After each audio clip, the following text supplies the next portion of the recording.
Hello everybody and welcome back to another episode of NB Bassin. I am your host, Donald Patterson. I want to welcome you back again this week.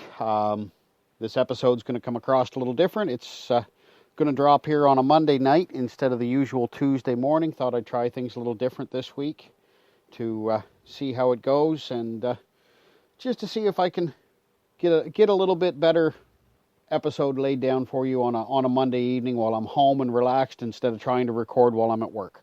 So once again, I just want to send a quick shout out to some great companies that have supported me in my journey in the fishing industry. Fish Bum Outfitters, Southern Yankee Baits, War Dog Lures, and Northern Michigan Outfitters. I can't thank those companies enough for the support they've thrown behind me in my own personal journey in this exciting and crazy world we call tournament fishing. I've been debating since last week just which direction to go with this week's episode. There's a lot of subjects. I've had some requests for different topics. There's a lot of subjects I could cover. And there's a lot of subjects I, quite frankly, should cover. And don't get me wrong, there's a number that I've got to do research on myself before I can cover them and do them justice. But today, or this evening actually, earlier this evening, I had a conversation with a very special 8-year-old little boy. I had a conversation with my own son, and it made me think of which direction I wanted to take this week's episode. Our kids are the future of our sport. We need to nurture this. What do we do right? What do we do wrong?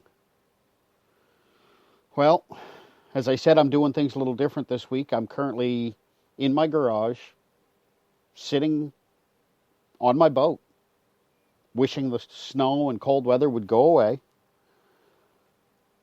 Even more so now after the conversation with my son tonight. I learned a lot of valuable lessons last year. It's one thing to nurture a love for our sport in our young people. But if we're not careful, what we think we're doing, when we think we're doing them a favor and nurturing them and encouraging them, in all honesty, we could actually be discouraging them by pushing them too hard, too fast. And I'll be the first to admit, I was guilty of this in summer of 2015. We have to remember, with younger kids in particular, they are still kids. They're not necessarily going to have the patience to do everything that we do during a day on the water. They'll want to be out there with us, and my son loves being out there with us. But when he gets bored, he gets bored. I have to humor him in those situations. I have to remind him, no, it's okay. Sit down. Here, grab my phone, play a video game, take a little time. Because I can guarantee, if I get on fish and he sees my rod bending, his interest will come back. We all know, from experience, unfortunately, that there are times when you're just not on fish. So how do you expect a 7, 8, 9-year-old child to want to stay there and do all these things? We want them out there with us. But if we discourage them, not that if we discourage them, because I know we're not going to do it on purpose. But if we push too hard, if we expect too much out of our children, what's going to come of it? We're going to sour them. They're not going to want to be out there with us. They're going to want to go do something else with their friends instead of jumping in the boat on the weekend. They're going to say, no, once they're old enough, I want to go do this with my buddies. Instead of saying, yeah, Dad, or yeah, Mom, let's go fishing. Those words, let's go fishing, are words I want to hear from my son for the rest of my life. So it's my responsibility, it's my job, it's my duty as a parent to make sure that his love for the sport, which he still has, doesn't fade. So instead of putting him in high pressure situations, instead of me being the source of that pressure, which I was last year, and I know it. I'm guilty as charged, and I couldn't tell you how many times I've apologized to my son for that and promised that this year's going to be different. So how do you take and nurture that love, that desire to be outdoors, that desire to be on the water, without actually turning it into a pressure situation? I'm not going to tell you it's going to be easy, because a lot of us, and by us I mean sport fishing enthusiasts, I don't want to say sportsmen or sportswomen, it's both, sport fishing enthusiasts, a lot of us are tournament anglers. And inherently so, we're competitive. You always want to catch bigger. You want to catch more. You want to catch them faster. You've got to turn that off when you're on the water with children. You go out. Remember what got you involved. Remember what attracted you to the sport in the first place. Because I can guarantee that there's nobody out there that the first time they went fishing was in a tournament. Or I shouldn't say there's nobody, but if there's anybody, it's few and far between. You know, if that's how you started, odds are you had a buddy that was in a jam and you were helping them out. Excuse me. Myself, it was a stress reliever. You know, I haven't been fishing all that long in the grand scheme of things. I'm going to be 40 years old this fall. I've been fishing for 9 years. You know, it was a stressful time in my life, and my best friend invited me out fishing. And at first I wasn't going to go. My wife turned around and said, well, you know, why don't you go? Just get out of the house and relax.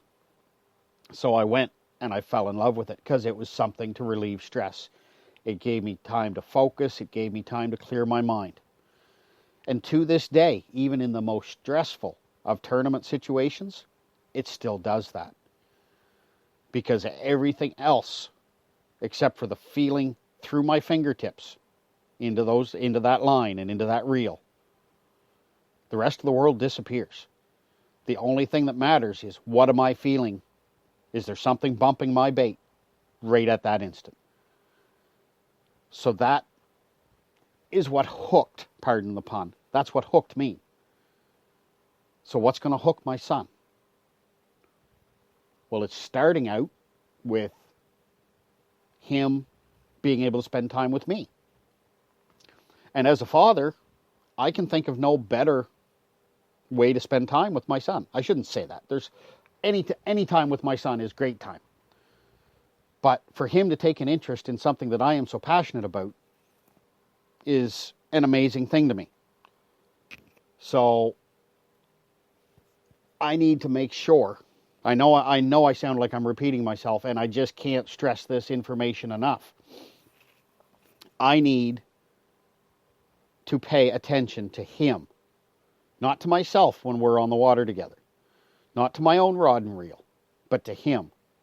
Because I need to make sure that every time he and I are on the water, that he's having fun. That he's not regretting his decision to go spend the afternoon with the old man out on the boat. So, when he gets restless, excuse me, when he gets bored, I need to recognize that, and I need to find a way to alleviate it. If it's, like I said previously, him taking my phone and playing a video game, well then so be it. If it's me maybe reeling in my line and firing up the motor and going for a little cruise around just to give a change of scenery, you know, maybe that's what it's going to take. But whatever it takes, I have to do. And it's not just me. I know I'm not the only parent who's fallen into some of these traps.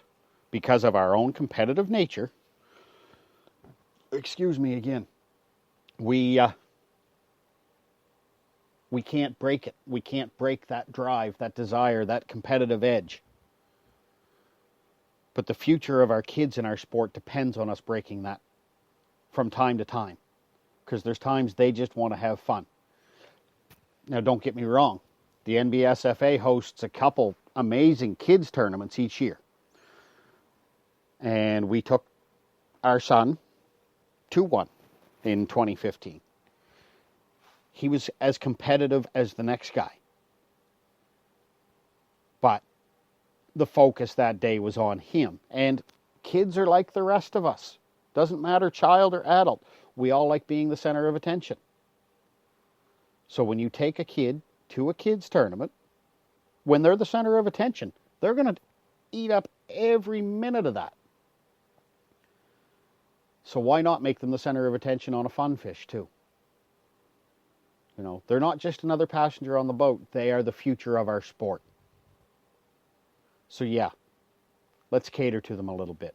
Let's make sure that that love for our sport is still there when they're 18 instead of 8, when they're 28 instead of 18. Let's get these young people into the sport. Let's show them there's a better way to do things in life instead of just video games and cell phones. As I say that, I'm recording this into a technology medium that wouldn't have been available when I was 8 years old, or when I was even 18 years old. You know, but, and all these modern trappings, all these things that we use for convenience in our lives have also been a hindrance to our children. And we have to show them that there's a better way. And that being outdoors, whether it be fishing or hunting, whatever your preference may be, camping, hiking, snowshoeing, whatever a case may be. In my case, it's fishing. In the case of most of you, I'm assuming if you're listening to this broadcast, I'm assuming in your case it's fishing. So let's do this for our kids. Let's do this for the future of our sport. Let's do this for the future of our society. Let's make sure those kids recognize that there is a better way, and being outdoors is part of that better way. So, for the sake of not completely beating a subject completely to death, as much as I could rant and ramble on for forever about our young people in our sport, I am going to move on. Once again, before I move on, I want to say it again, please don't fall into the same trap I did. Don't push your children too hard, too fast. If they get bored, find a way to give them a break. Let them have fun. Okay, last word on that subject. Moving on. One other subject that I've been asked about, and it's getting close to that time of year again. Those of you who know me or who have followed me on social media have without a doubt heard me mention an event called Fishing for Memories. Well, I've been asked a couple times just in the last week for a little more information about Fishing for Memories. And as I've said previously, sport fishing isn't always about bass. And this show isn't always going to focus on bass fishing specifically. Fishing for Memories is probably the one thing other than my marriage and my son that I am the most proud of as far as what I have been a part of, what I have accomplished in my lifetime. And I can't take sole credit for Fishing for Memories. There's been a group effort. Myself, my wife, my best friend, his wife, a few other people. I could name people. If I do that, I'll inevitably forget somebody. So those of you who have been critical in this movement, you know who you are. You know how much I appreciate it. You know that I can never thank you enough for everything you've done. For those of you who have no idea what I'm talking about, Fishing for Memories is a charity pickerel tournament founded in 2012. Sorry, let me be more specific. A charity chain pickerel tournament. I know sometimes there's geographical differences in terminology, so let's be a little more clear. Chain pickerel here in New Brunswick.